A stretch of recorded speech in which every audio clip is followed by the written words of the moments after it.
Salut les joueurs, c'est Nicolas, coach de la chaîne Feu Sacré TV.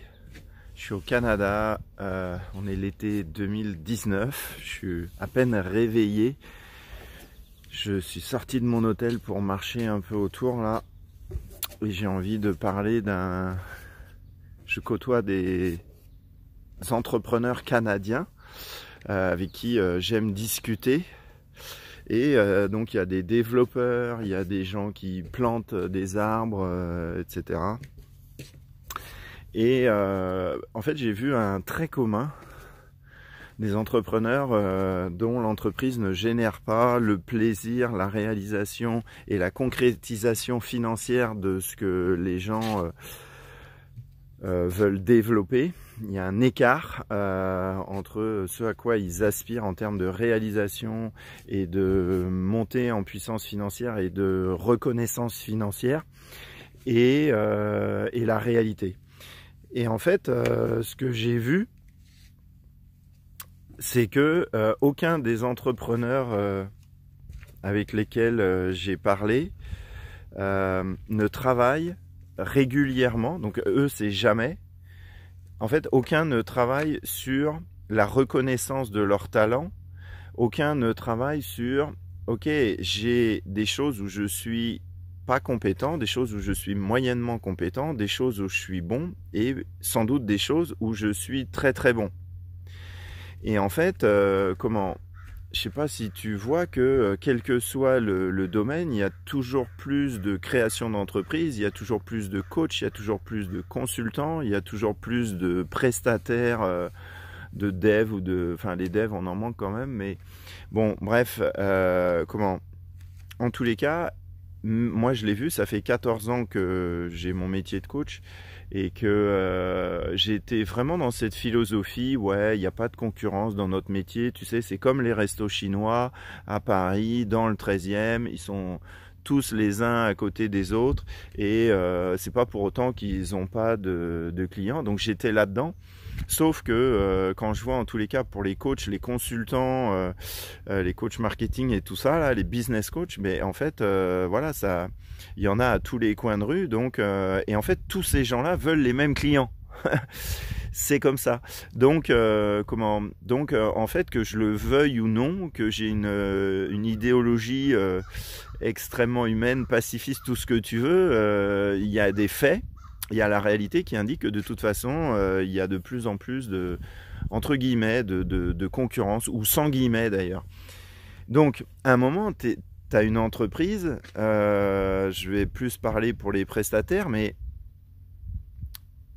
si tu n'as pas une offre best-seller qui est basée sur tes talents, c'est-à-dire tout à l'heure, je parlais des choses où tu n'es pas bon, moyen, etc.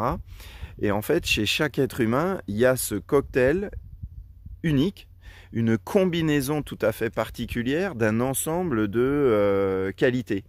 Donc par exemple, je parlais de, j'avais comme exemple de Scott Adams, qui est un Américain qui a une belle réussite et qui avait comme cocktail personnel, une forte capacité d'écrire, donc peut dire copywriting, même si voilà, ce mot-là est plus destiné à la vente, un sens de l'humour mélangé avec une bonne connaissance du monde de l'entreprise.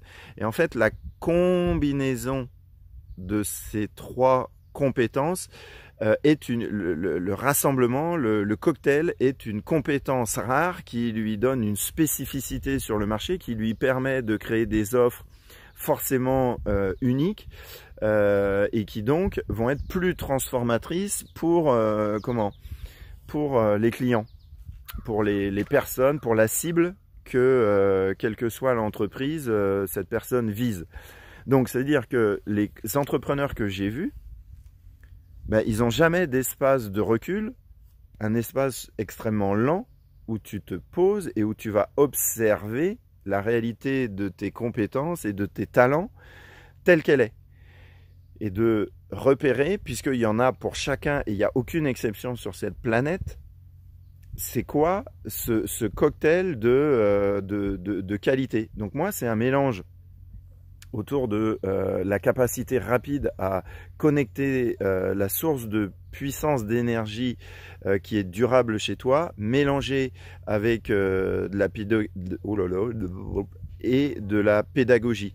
Donc on est autour de ce cocktail de puissance intérieure qui te donne accès à ton intuition en permanence et qui t'aide en fait à créer ta vie sur mesure, tout ça sur un fond de jouissance. Donc ça, on va dire, ce serait comme ça que je résumerais un peu mon cocktail à moi aujourd'hui. D'ailleurs, mettez-moi des choses sous la vidéo si vous voyez d'autres compétences un peu dominantes, parce que je suis comme toi, je suis un être humain en évolution, chacun évolue à son rythme et du coup forcément mes talents c'est pas immuable, c'est pas j'ai un talent à 18 ans et après il fait toute la vie. Donc je te fais cette vidéo parce que je trouve que c'est du gros sabotage, donc c'est forcément lié à un manque d'éducation entrepreneuriale, puisque au cas où tu n'aurais pas capter le truc, notre éducation ne nous permet pas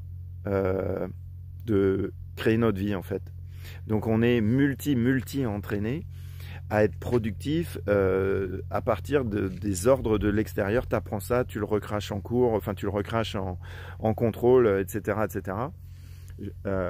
Et donc en fait cette éducation là ne nous prépare pas à être productif, à être créatif à partir de nous, à partir de nos talents, à partir de ce qu'on aime faire, ce qu'on sait faire et qui amène une valeur à la société que les gens sont prêts à payer, ce cocktail là.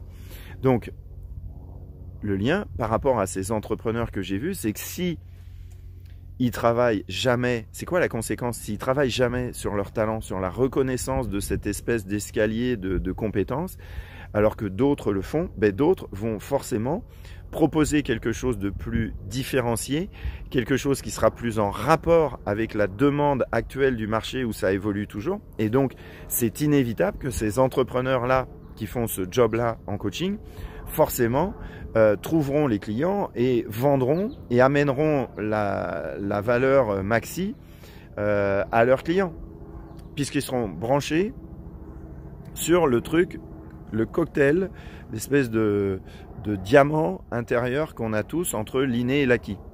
Donc forcément, ces entrepreneurs-là, ça va être des entrepreneurs qui s'éclatent plus dans la durée, qui sont plus demandés par le marché, inévitablement.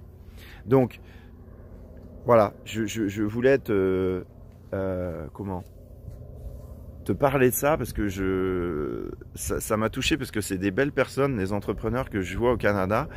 Et je n'en tire pas de généralité. Par contre, ce qui est clair, c'est que le fait de même pas avoir dans leur champ de conscience, d'avoir régulièrement des espaces pour voir c'est quoi leur talent et comment ils mettent ça dans leurs offres, comment ils packagent ça, en fait c'est un frein à leur évolution énorme. Donc, et c'est un frein aussi à avoir des revenus à la hauteur de ce qu'ils veulent. Qu'en fait c'est des perdants-perdants, c'est des conséquences qui sont perdants-perdants de dingue.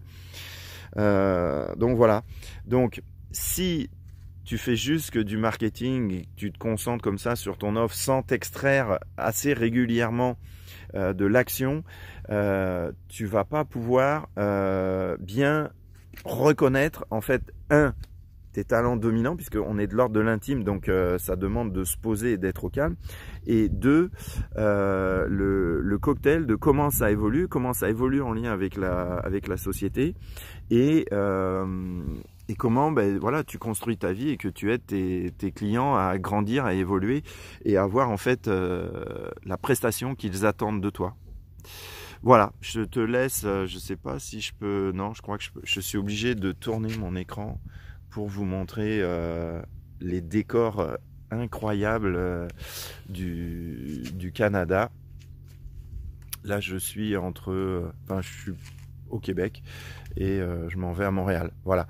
Donc, soit tu libères ton potentiel, soit tu galères. Abonne-toi à la chaîne YouTube Feu Sacré TV si c'est pas déjà fait. N'hésite pas à mettre des commentaires en dessous. On répondra aux questions, moi, mon équipe, et partage cette vidéo si elle a du sens pour toi et que tu vois qu'autour de toi ça peut amener de la valeur, pour éviter, comme ces entrepreneurs canadiens, de tourner en boucle et de faire des tours de parking sans même avoir la connaissance de ce qui ferait bouger, un, leur business et deux, leur vie. À bientôt. Ciao, ciao.